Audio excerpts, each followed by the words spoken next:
Hello and welcome to the lecture on 7.4. Today we're going to talk about basic trig equations.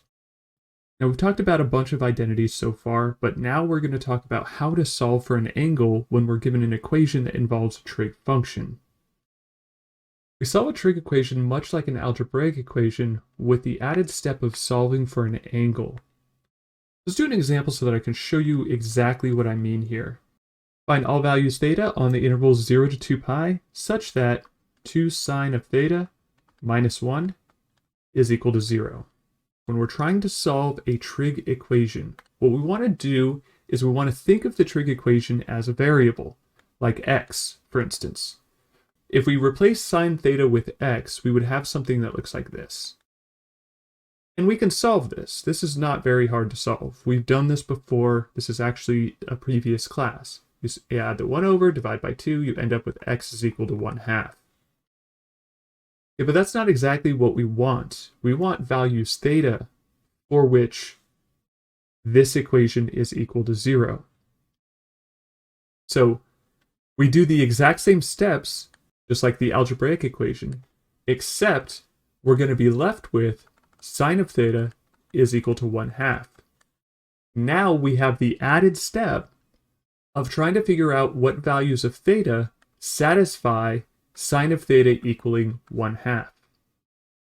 So we go to our unit circle and we look for what values of theta sine yields 1/2. And that's going to be at pi over 6 and 5 pi over 6. There are no other angles for which sine will yield 1/2. Just pi over 6 and 5 pi over 6 on the interval 0 to 2 pi, of course. Later, we'll talk about all solutions, not just restricted to the interval 0 to 2 pi, but every solution. I also want to show you graphically what we're doing here. So remember what sine of theta would look like. Now, obviously, when we graph sine of theta, we're graphing sine of x, because that's how we know our xy plane. Now 1/2 would be roughly right here. This is y is equal to 1/2. When we get to this point, we have our function sine of x, which is this black curve, and we have our 1/2, y equals 1/2, which is our red curve. So where these two intersect is where they are equal. We have a point here and a point here. Now this one would be pi over 6, and this one would be 5 pi over 6. Okay, now let's expand on that idea a little bit. Find all values theta such that 2 sine theta minus 1 is equal to 0. So we have the exact same equation. Now we've just omitted the part about being between 0 and 2 pi. So now I want every possible solution. And graphically, remember the curve of sine continues forever. So if we had our line at y equals 1/2, you can see that we're going to have infinitely many solutions. Every single time this red line intersects the black line, we have another solution to this equation. Because again, this will reduce to sine of theta is equal to 1/2 by adding our 1 over and dividing by 2. So every time we see an intersection point, we have a solution.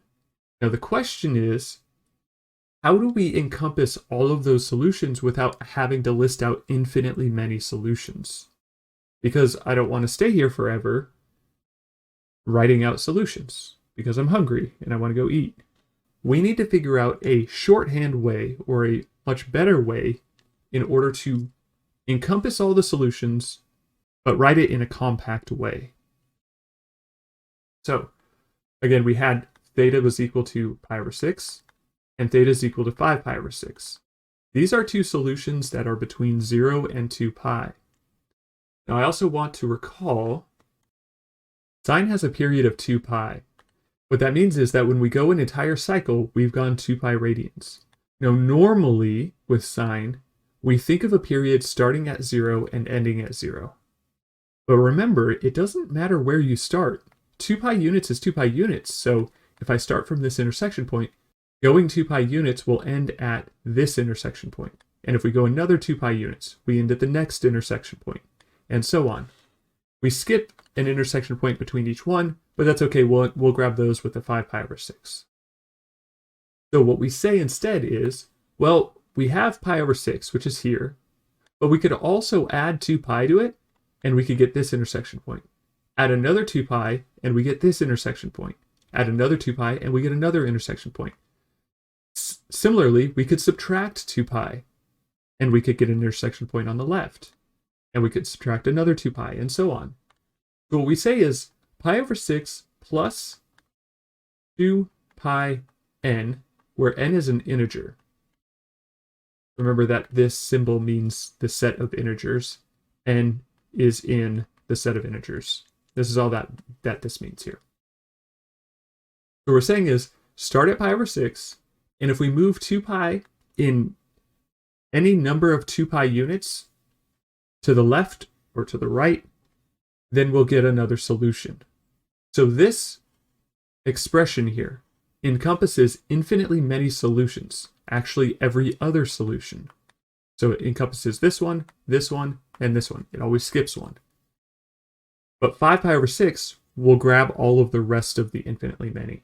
So if we add 2 pi n, again, n being an element of the integers, that means that we start at 5 pi over 6, and we go 2 pi units, another 2 pi units, another 2 pi units, and so on. And we do this forever. Now, we don't need to write forever, we just write it in this compact way, but it means that we have infinitely many solutions.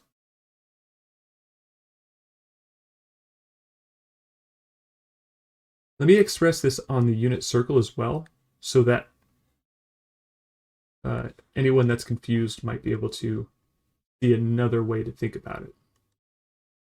So we have our unit circle here. And remember at pi over 6, this is where sine is equal to 1/2, right here at pi over 6. So we start at pi over 6, and we go one full circle around. That would mean that n is equal to 1, because 1 is an integer, so that's okay. N is equal to 1 means we go one full circle around. So we would have pi over 6, and then 13 pi over 6 would be the next one after a full circle. And then another full circle would put us at 25 pi over 6. And then another full circle would be 37 pi over 6, and so on. We could do this over and over as many times as we need to, because n being an integer just means rotate around the unit circle n times. 2 pi is one full unit circle length, so we go one full unit circle length n number of times, whatever n is. Similarly, we have theta can be 5 pi over 6, which would be here. Now again, 5 pi over 6 is here, this first angle. And then if we go a full circle, we have 5 pi over 6 plus 2 pi when n is equal to 1. We go a second full circle, that would mean n is 2, which means we go 2 full circles. So it would be 5 pi over 6, and then 17 pi over 6, and then 29 pi over 6, and then 41 pi over 6, and so on.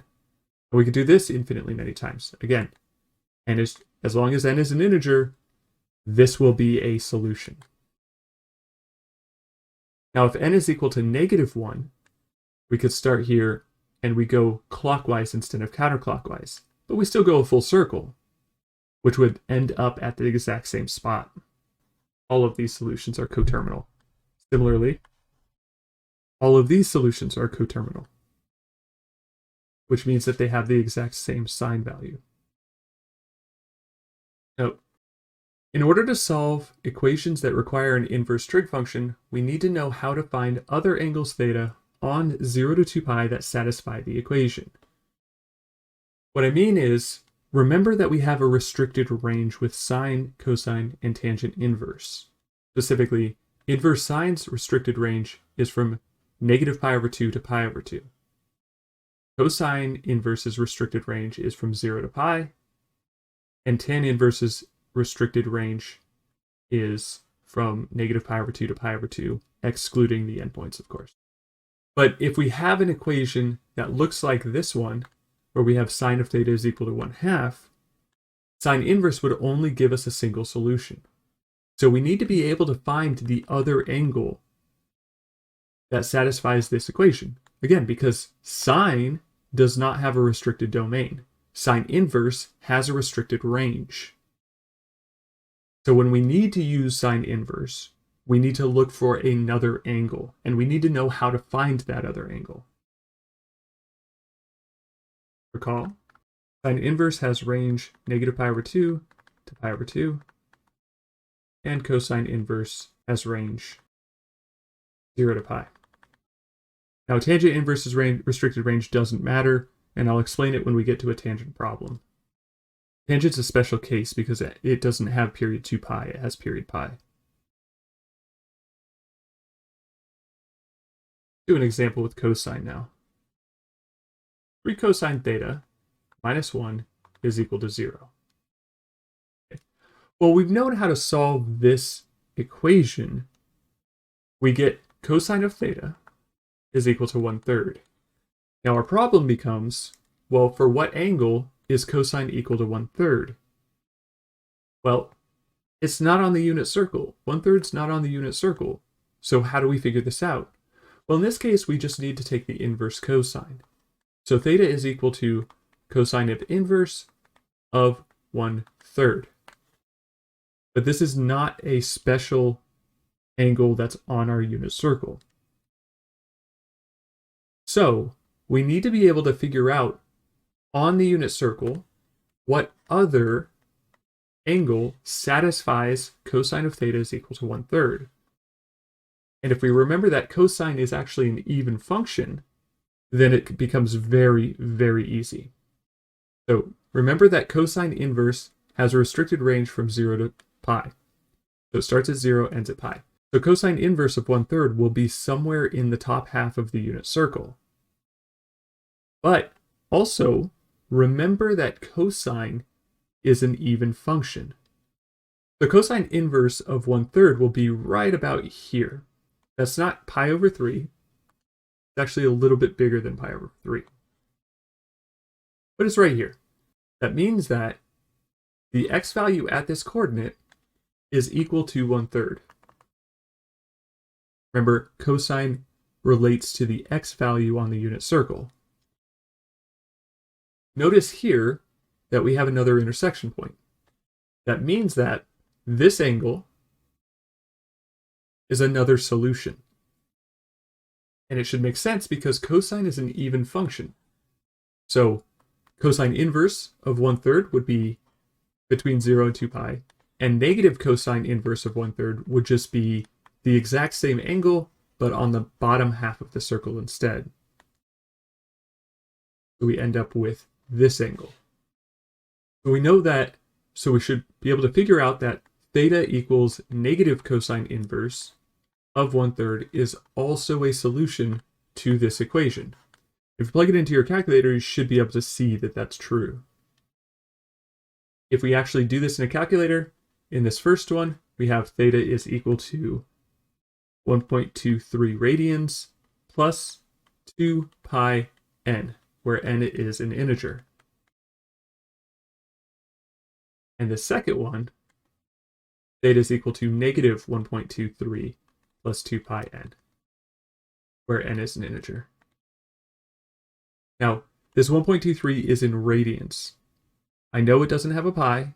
That's okay. Not all radians have a pi attached to it. Remember, pi is exactly 3.1415, so on, radians. That's exactly what pi is. It's just a certain number of radians. So dealing with cosine is actually pretty easy because cosine is even. We just take the negative cosine inverse as a separate solution. Sine becomes a little bit trickier. We have worked with it already though, so hopefully you remember. 3 sine theta minus 1 is equal to 0. We end up with sine of theta is equal to 1/3. Again, on our unit circle.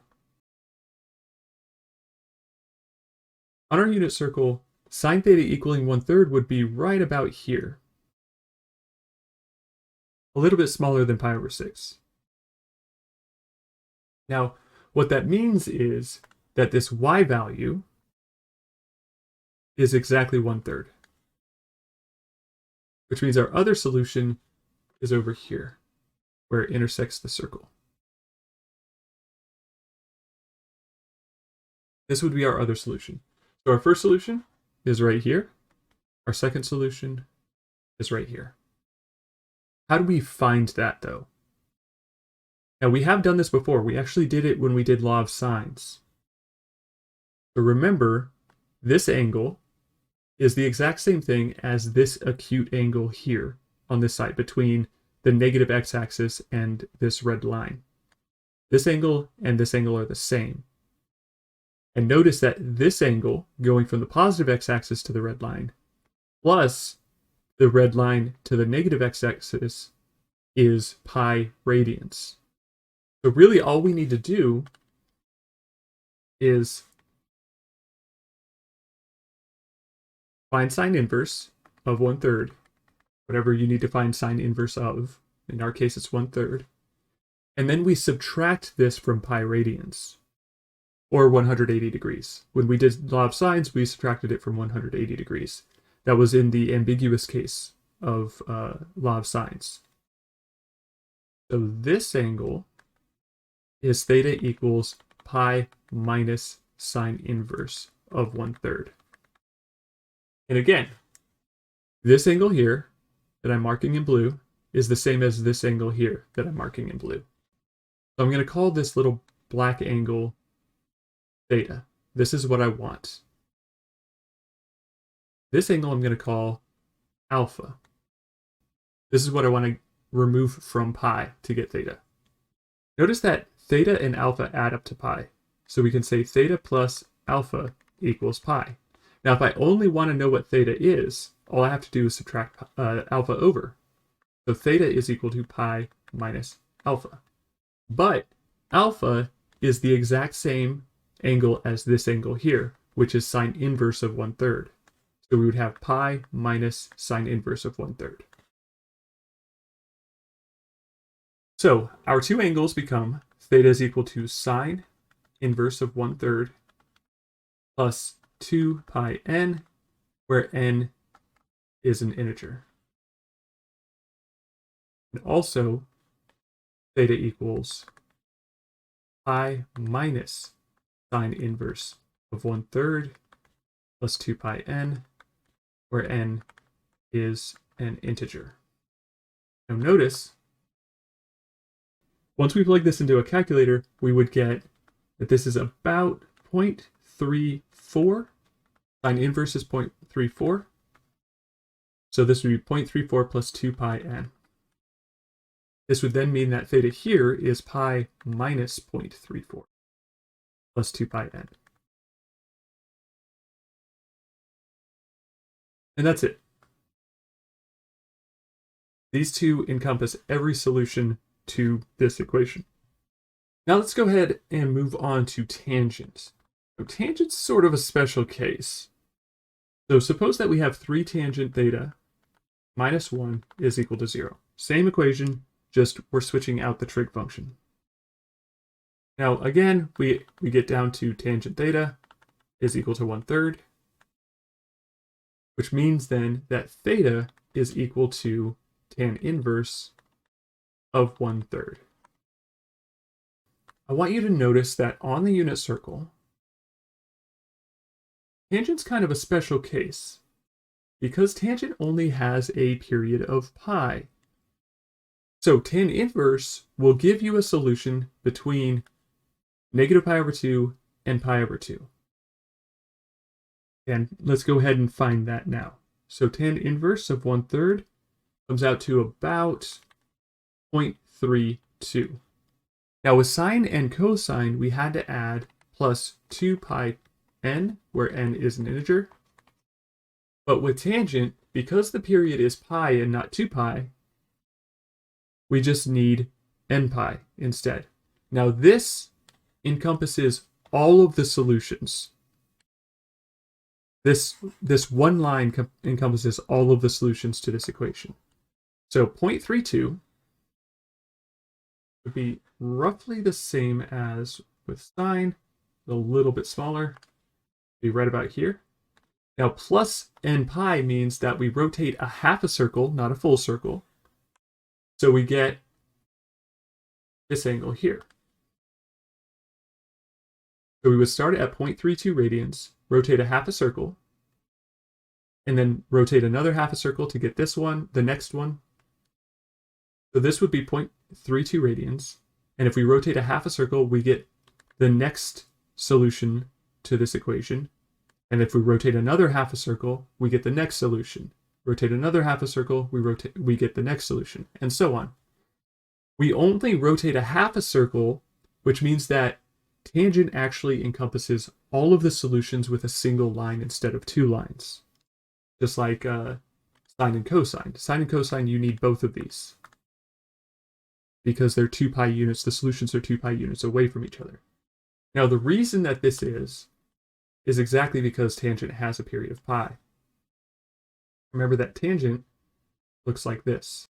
One period of tangent is this, and the next period of tangent is this, and then the next period of tangent is this.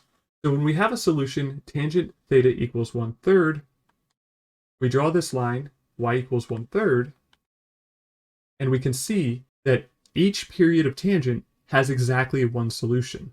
Unlike sine and cosine, notice that one period of sine had two solutions, right? You went from here to here is one entire period, but it hits the line twice. Tangent doesn't. Tangent only hits once every time for every period of tangent.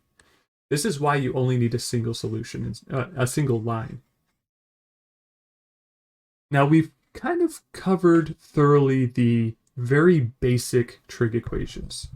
What if instead we had one that was a little bit trickier? So example here, and let's solve the equation. 4 cosine squared theta minus 4 cosine theta plus 1 is equal to 0. How do we go about this? This one seems a lot trickier, right? Well, many of you might be looking at this cosine squared and say, oh, well, you know, we can change that to sine squared using all of those prove the identity techniques that we've talked about so many times. But this is actually not how you want to do it. You want to get it all in terms of one trig function if possible, and we'll talk about 2 trig functions in the next section, but for right now, we're only dealing with a single trig function. So if it's possible, you want to get it into a single trig function, which we do have. It's all in terms of cosine. We have a cosine squared and a cosine. Now I want to make a quick substitution.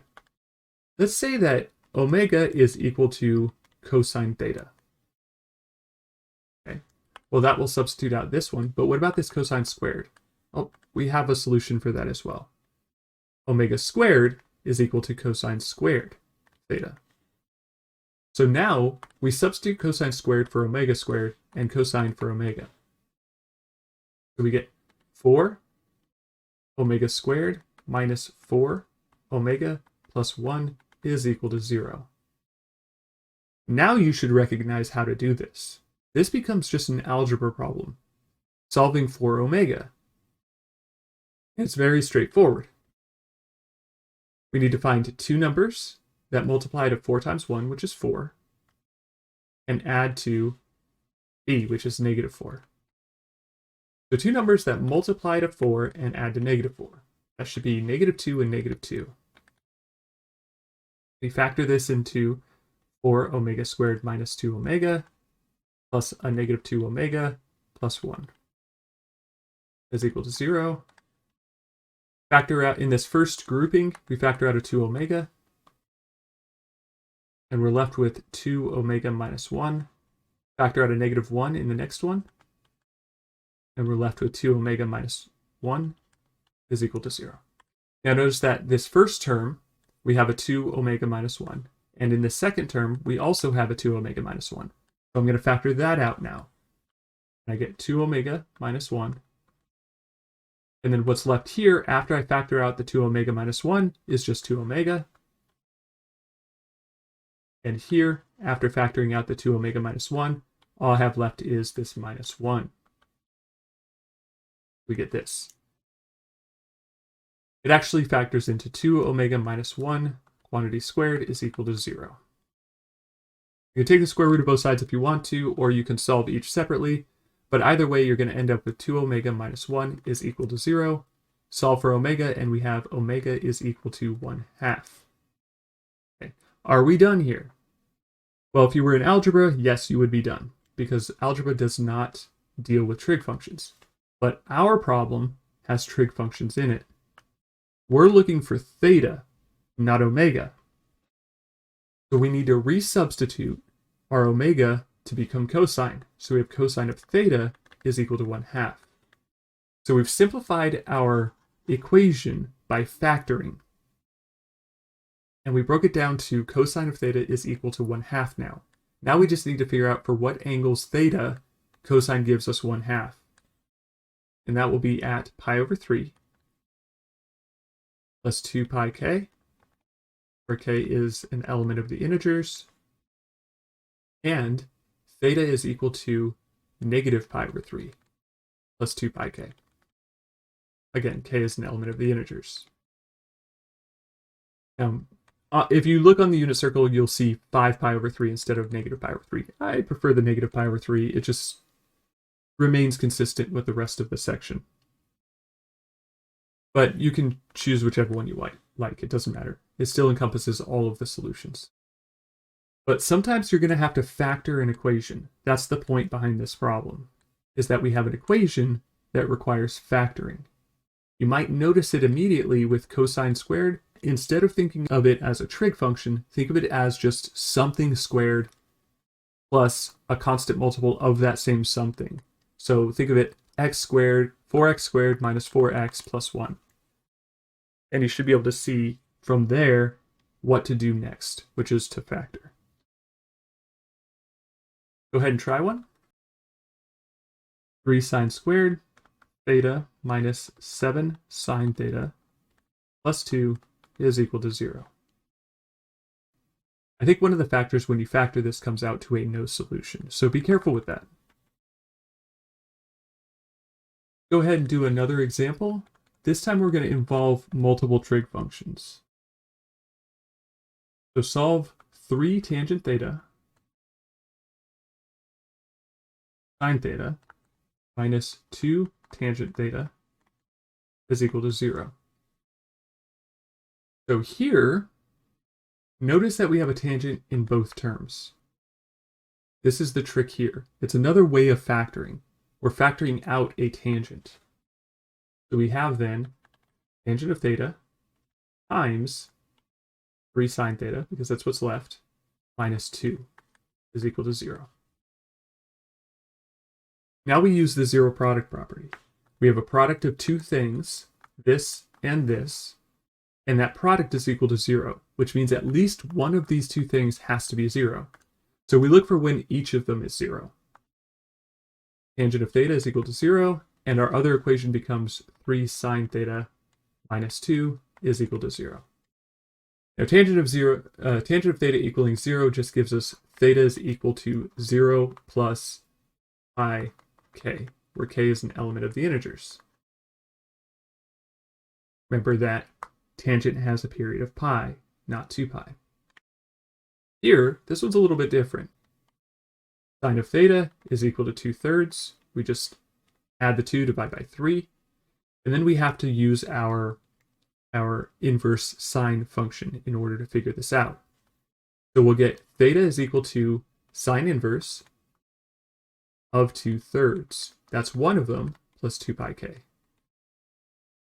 The other one is theta is equal to pi minus sine inverse of 2/3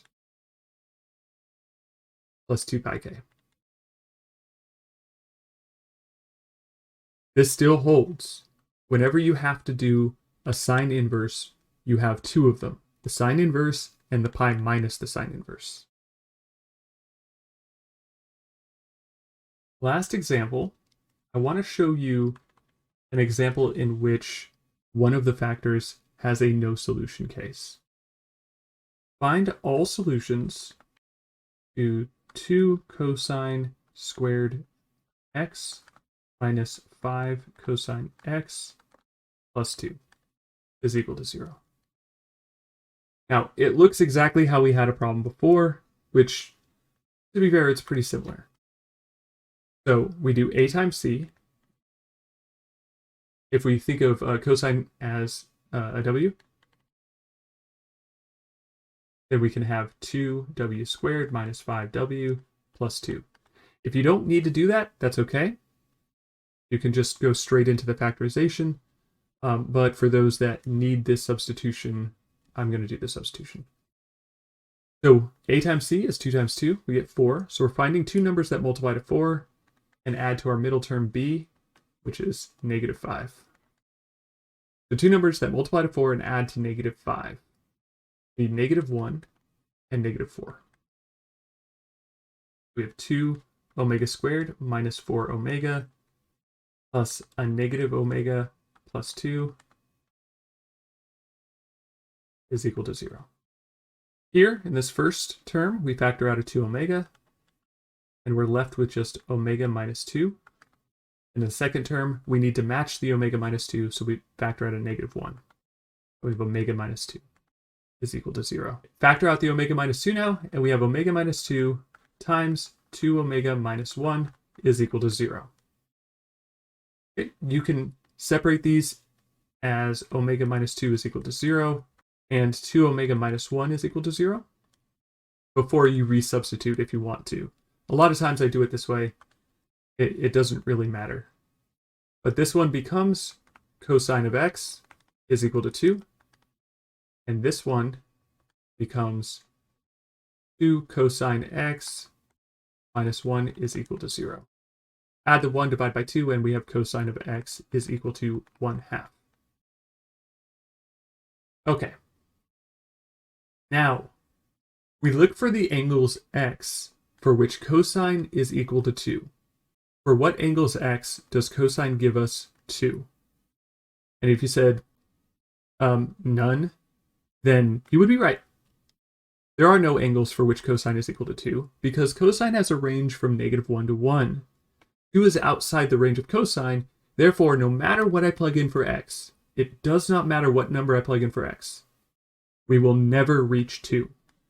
So this actually gives us an extraneous solution. We don't need it.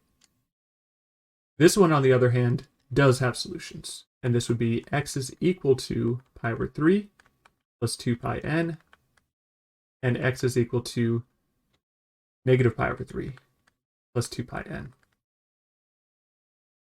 And of course, n is an element of the integers. All right, that's going to be it for today. I will see you all in the next lecture where we cover some more trig equations. If you enjoyed this video, please like and subscribe. All try one problems are on a worksheet linked in the description. The answer key and solutions are also linked in the description. If you want some free help, you can find me at twitch.tv/SkinnerPrincipal. Link is in the description, as well as my Discord server.